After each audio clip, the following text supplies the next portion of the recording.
दोस्तों जय श्री राम। सभी को प्यार भरा नमस्कार। सभी सुखी रहें, सभी धनवान बने रहें। भगवान श्री राम से हमेशा आपके लिए प्रार्थना करते हैं। आज की हस्तरेखा ज्ञान विज्ञान में आपका स्वागत है। बड़ी ही महत्वपूर्ण जानकारियाँ आपको दी जाती हैं वीडियो के माध्यम से। दोस्तों आज की एक बहुत महत्वपूर्ण जानकारी है।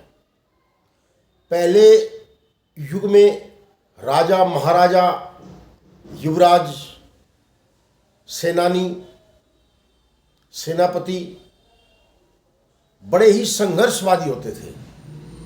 युद्ध के मैदान में खुद सेना का कमांडर अपना आप बनते थे, सेना को संभालते थे राजा लोग, और सफलता हासिल होती थी, सफलता को प्राप्त कर लेते थे।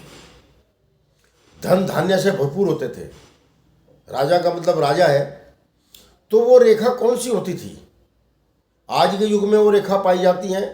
आज के युग में जो रेखा है, जैसे हमारे सेना में कैप्टन हैं, लेफ्टिनेंट हैं और बहादुर सिपाही हैं और आगे बढ़कर युद्ध करने वाले हैं और बड़ी अच्छी अच्छी पोस्ट पर, उपाधियों पर हैं, या फिर पुलिस में अधिकारियों में हैं और अधिकारी भी रिस्की ड्यूटी करने वाले हैं, और साथ साथ जो है बड़े अच्छे धन वाले, पैसे वाले भी हैं। तो उस रेखा का क्या योग बनता है? हमारे हाथों में अनेकों प्रकार की रेखाएं हैं। ये रेखाओं का जाल जंजाल नहीं है, ये हमारा मस्तिष्क का पूरा सारांश है, पूरा निचोड़ है। जो हमारे मस्तिष्क में वही हमारे हाथों में है। तो एक होती है मंगल भाग्य रेखा।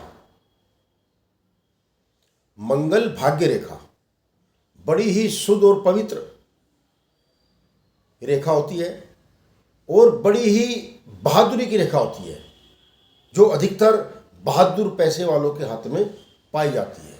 कौन सा इसका स्थान है, कहाँ से चलती है, कहाँ इसका समापन है और क्या इसका जीवन पर प्रभाव है, इसके बारे में विस्तार से आपको बताता हूँ। ये हमारे हाथों की संरचना है दोस्तों, हमारे हाथों की संरचना है। और ये हमारे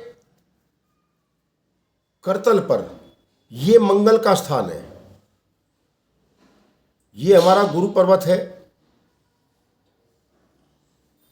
ये गुरु पर्वत है, बृहस्पति पर्वत है, और ये हमारा मंगल का स्थान है, जिसको हम उधर मंगल बोलते हैं। और ये करतल से बाहर बिल्कुल ये हमारा निम्न मंगल है। हमारे हाथ में दो स्थान होते हैं मंगल के। तो यहां से जब कोई रेखा निकलकर, मंगल के स्थान से कोई रेखा निकलकर हमारी जो भाग्य रेखा आई हुई है, इस भाग्य रेखा को बल देती है उधर रूप से, और ये भाग्य रेखा में मिलकर शनि पर्वत पर आ जाती है। ये हमारा शनि पर्वत है।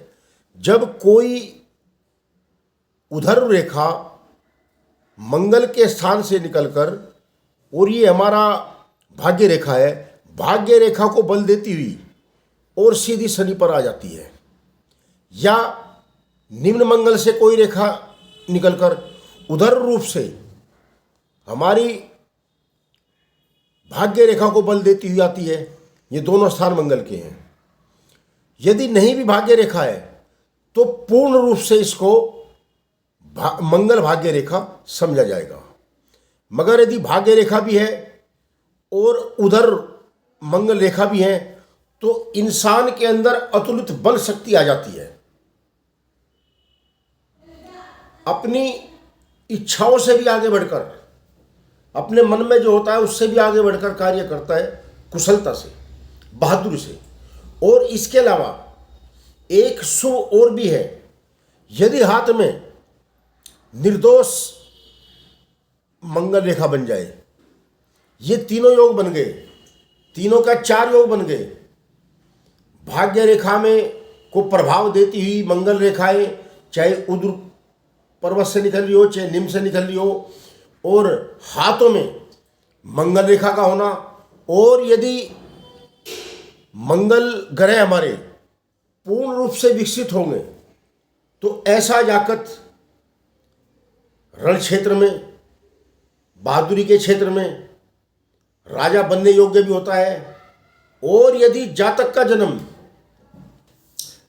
का जन्म 21 मार्च और 21 अप्रैल के बीच हो तो यह योग और भी उत्तम बन जाता है, उत्साह बढ़ाने वाला होता है। और कितना भी बड़ा रिस्क जातक ले ले, कहीं भी शिकस्त नहीं खाता, हमेशा आगे ही बढ़ता है और अपने कर्तव्य का निर्वहन बड़ी बहादुरी से करता है। यदि ऐसी रेखाएं किसी राजनेता के हाथ में हो तो बहादुरी से अपने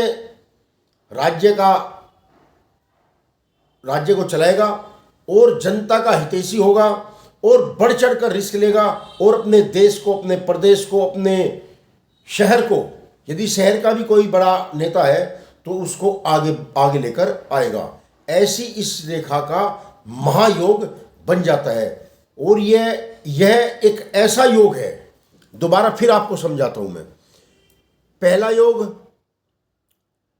बहुत ही सुंदर भाग्य रेखा का होना और उसके साथ में प्रभाव रेखाएं जो मंगल भाग्य रेखा होती हैं, इनका जो है भाग्य रेखा में समावेश होना और मंगल पर्वत का उच्च होना और साथ में मंगल रेखा होना और साथ में यदि जन्म 21 मार्च और 21 अप्रैल के बीच में हो जातक का तो परम बहादुर पुरुष होता है। ऐसा शास्त्रों का लेख है और मैंने भी कई हाथों में ऐसा देखा है। जय श्री राम। सभी को नमस्कार। मेरा चैनल देख लिया करो, सुरेश वर्मा 6336।